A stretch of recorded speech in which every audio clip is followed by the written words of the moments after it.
Salut tout le monde, bienvenue au podcast d'aujourd'hui, j'espère que vous allez bien. De mon côté, ça va très stressé parce que ma femme va accoucher d'ici littéralement quelques heures. Et oui, je suis ici en train d'enregistrer un podcast juste avant l'accouchement de ma femme.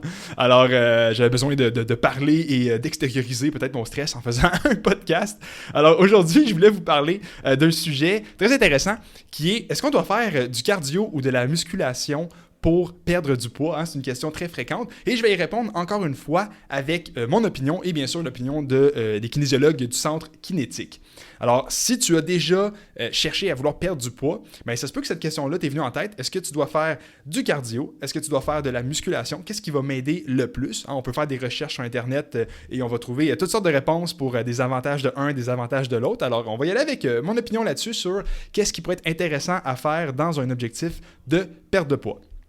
Ce que je veux commencer avant à dire, c'est que pour perdre du poids, ce n'est pas juste une question de cardio ou de musculation. Une perte de poids, c'est quelque chose qui est multifactoriel. On va parler des habitudes de vie qui vont avoir une influence sur la perte de poids. On peut parler de tous les facteurs qu'on appelle contrôlables. Donc, notre environnement, bien sûr, notre exercice. Bon, j'ai dit les habitudes de vie tantôt. Ça peut être tout ce qui est hydratation, ça peut être tabagisme, etc. Donc, il y a plein de facteurs qui viennent influencer le côté perte de poids. Donc, c'est important de comprendre ça en partant. Puis, aussi, ce qu'il faut comprendre, c'est que la grande majorité d'une perte de poids va se produire par ce qu'on appelle le déficit calorique. Qu'est-ce qu'un déficit calorique? Eh bien, c'est quand on va avoir une quantité d'énergie, donc de calories qu'on mange, qui est plus petite que la quantité qu'on va dépenser dans une journée. Alors, le fait d'avoir ce nombre de calories de moins-là qu'on mange versus ce qu'on dépense, on appelle ça une balance énergétique négative. Le contraire, c'est quand on va avoir une balance énergétique positive, qui est quand on va manger plus que ce qu'on dépense. Alors, toutes les façons qui existent, qu'on va entendre parler là, pour perdre du poids, là, ça va toujours être lié envers créer un déficit calorique négatif, donc de manger un petit peu moins que ce qu'on dépense. C'est vraiment important de comprendre ce concept-là. C'est pas uniquement la musculation ou uniquement le cardio qui va venir influencer le tout. Mais ceci étant dit, d'avoir une balance énergétique négative, c'est quelque chose qui est primordial. Mais là, il y a trois façons en fait d'atteindre cette balance énergétique négative-là. Soit on va bouger davantage, soit on va manger un petit peu moins, ou on va faire les deux, c'est-à-dire on va essayer d'augmenter notre dépense d'énergie et on va essayer d'optimiser notre alimentation aussi pour qu'elle soit adaptée à nous et que ça crée ce fameux déficit calorique-là.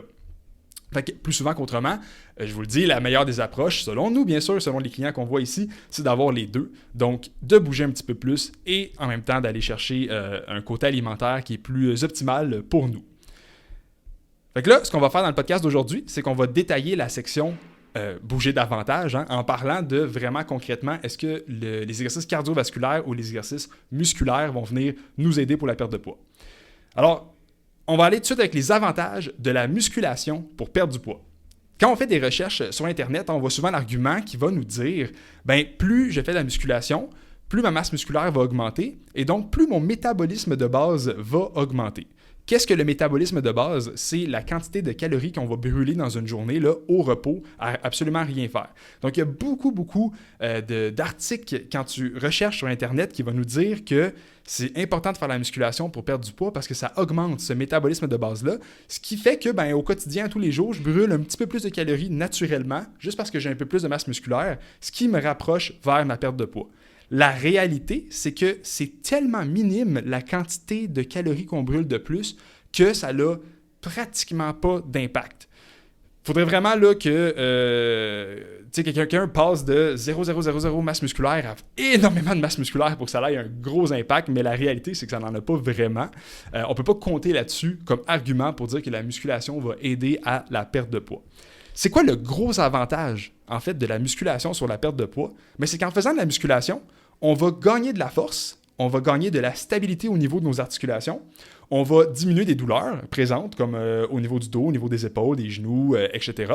On va renforcer nos os, littéralement, et on va être capable d'avoir de l'énergie beaucoup plus longtemps dans notre journée parce que nos muscles vont être beaucoup plus endurants au travers de la journée.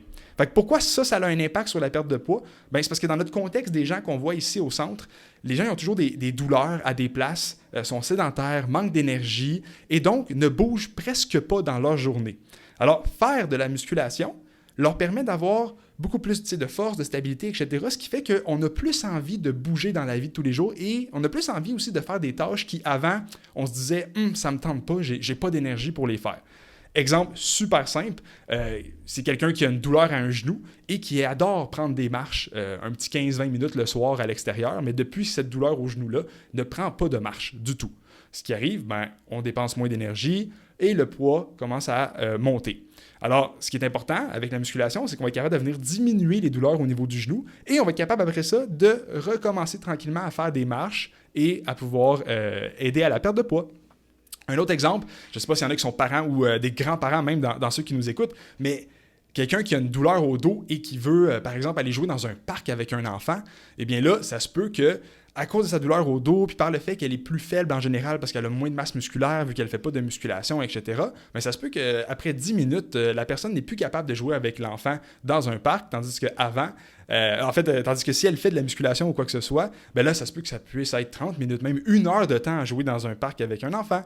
Alors, si je joue au parc pendant 1 heure, pendant 3 fois par semaine, ben, je vais dépenser plus d'énergie et je vais me rapprocher au final un peu plus de ma perte de poids sans nécessairement faire des grosses activités physiques. Alors, c'est pour ça que c'est super important de faire de la musculation. Ça a un énorme avantage dans être capable d'avoir plus d'énergie au niveau de ma journée et être capable de faire plus d'activités physiques à travers ma journée. Aussi, un dernier avantage par rapport à la musculation, c'est que quand on est en déficit calorique, donc la balance énergétique négative, quand je mange un petit peu moins que ce que je bouge, ben le corps peut avoir tendance à aller chercher de l'énergie dans notre masse musculaire et dans notre gras aussi et dans d'autres substances aussi. Alors, ce qu'on veut avec la musculation, c'est d'être capable de faire en sorte que le corps ne va pas chercher dans la masse musculaire de l'énergie, mais plutôt ailleurs, comme bien sûr dans nos réserves de gras. Alors, la musculation permet de maintenir cette masse musculaire-là. Quels sont les exercices de musculation à privilégier maintenant là, pour ceux qui veulent une perte de poids? Eh bien, ce qui est important, de un, c'est de vraiment choisir quelque chose qu'on aime. Hein? Ça, c'est quelque chose qui va revenir dans tous les podcasts que je vais faire. Donc, c'est un mantra qu'on a ici au Centre Kinétique, très important. Si tu n'aimes pas ce que tu fais, ça ne marchera pas. Donc, les exercices de musculation, il faut que ce soit des exercices que tu aimes et non des exercices qu'on te dit qu'ils seraient bons et que tu n'aimes pas, parce qu'à ce moment-là, tu ne les feras pas et ça ne va pas t'aider au niveau de la perte de poids. Donc, première des choses, on choisit quelque chose qu'on aime à faire. Ensuite de ça, c'est de privilégier des exercices qui vont solliciter des très grosses masses musculaires ou bien l'ensemble du corps. Donc, ce n'est pas des petits exercices là, qui vont solliciter des petites masses musculaires où est-ce qu'il y a seulement une articulation qui bouge. On veut vraiment des exercices qui viennent bouger l'entièreté du corps. On peut penser à des exercices comme des squats ou des fentes pour les jambes, des gros exercices de tirade pour le haut du corps. Donc, vraiment des gros exercices en tant que tels qui travaillent toutes les masses musculaires. C'est ce qu'on va privilégier. Et sinon, on aurait aussi différentes formules qu'on peut faire qui vont nous aider à aller chercher une petite dépense d'énergie de plus. Par exemple, au lieu de faire un seul exercice à la fois tranquillement, on pourrait se dire, je vais prendre 3, 4, 5 exercices et les faire un après l'autre sous format de circuit. À ce moment-là, on va avoir un petit peu plus chaud, le rythme cardiaque va être un peu plus élevé, on va dépenser un petit peu plus d'énergie aussi, un peu plus de calories, donc ça va nous rapprocher vers cette perte de poids-là. Au final aussi, pour ce qui est de la musculation, c'est sûr que c'est important de toujours avoir des conseils sur comment bien les faire en fonction de votre corps, hein, on s'entend là-dessus. Surtout si vous avez des douleurs, eh bien là, c'est important de s'assurer que les exercices sont faits pour vous. J'ai vraiment de la misère, je passe du vous au tu à travers le podcast, fait que là, je vais continuer au tu. Alors, maintenant, on va passer à la section des avantages du cardio pour la perte de poids. Alors, quels sont les avantages de faire des exercices cardiovasculaires? Eh bien, il faut savoir que, premièrement, les exercices cardiovasculaires, non seulement ça va aider à la perte de poids, mais ça aide aussi à notre santé en général. Ça aide à la santé du cœur. Ça aide à prévenir les maladies cardiaques. Ça aide à prévenir les maladies métaboliques, tout ce qui est diabète, hypertension, cholestérol. Donc, ça peut nous aider à simplement vivre mieux et en santé. Donc, c'est très important d'en faire des exercices cardiovasculaires. Et pourquoi c'est bon de faire du cardio? En fait, pourquoi ceux qui n'ont pas un bon cardio, ça vient limiter la perte de poids? Mais c'est pour la même raison que j'ai mentionné un peu plus haut avec la musculation, c'est que avoir une bonne capacité cardiovasculaire, ça nous permet d'avoir plus d'énergie dans notre journée à être capable de faire des activités de la vie quotidienne. Donc, quand on n'a pas une bonne capacité aérobie, donc un bon cardio, on est essoufflé à rien, ça ne nous donne pas le goût d'absolument rien faire. Alors, déjà là, de faire du cardio, ça va aider à ça, au même titre que la musculation, comme j'ai mentionné là, plus tôt.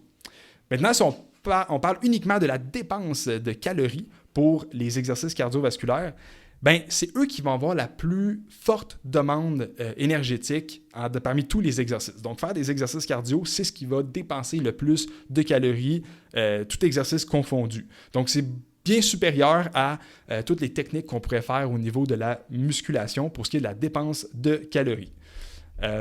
Puis sinon, ben, ce qui est le fun aussi dans les avantages de faire du cardio, c'est qu'on a vraiment beaucoup de choix. La musculation, ça reste de la musculation, tandis que le cardio, bien, on peut en pratiquer sur plusieurs formes. On peut aller faire de la marche, on peut faire de la course, on peut aller nager, on peut aller faire un sport quelconque qui va demander du cardio. Donc c'est vraiment, il y a vraiment une grande variété, puis c'est un avantage qui est intéressant. Alors, c'est quoi ceux qui seraient le plus efficaces pour brûler le plus de calories? Eh bien, il y en a qui sont théoriquement plus efficace dans le sens que la dépense d'énergie va être très, très grande.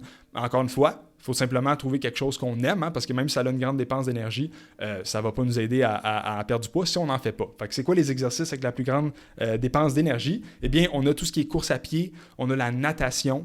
Donc ça, c'est deux exercices qui sont très, très hauts en dépense énergétique.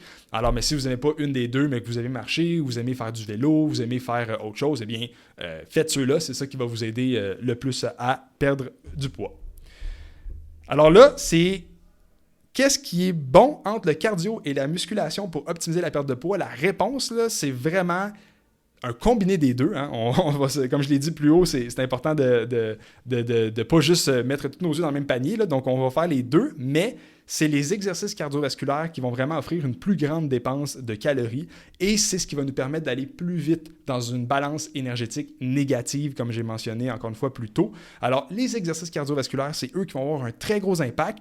Mais si vous avez des douleurs, vous avez un historique de petits bobos, vous sentez que vous n'avez pas d'énergie, vous êtes plus faible, vous avez de la misère à faire des tâches de la vie quotidienne, bien, c'est ça que la musculation va aider à combler comme déficit. Alors, c'est vraiment important de faire les deux et c'est là qu'on va avoir un bon ballon au niveau de notre santé et c'est là qu'on va réussir à avoir après ça une belle perte de poids associée à l'exercice. Alors voilà, c'était le podcast d'aujourd'hui. Encore une fois, j'espère que vous avez aimé.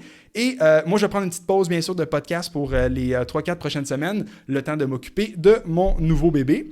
Et aussi, je voulais vous dire, ceux qui sont nos clients, si vous avez vu l'événement là, de Tremblant, donc on s'en va faire de la randonnée à Tremblant le samedi 8 juillet. C'est un événement gratuit, super le fun. On s'en va monter la montagne.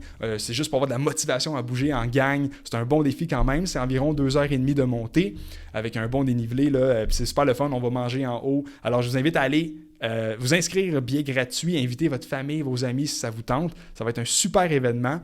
Et sinon, ben, on se revoit début juillet. À bientôt!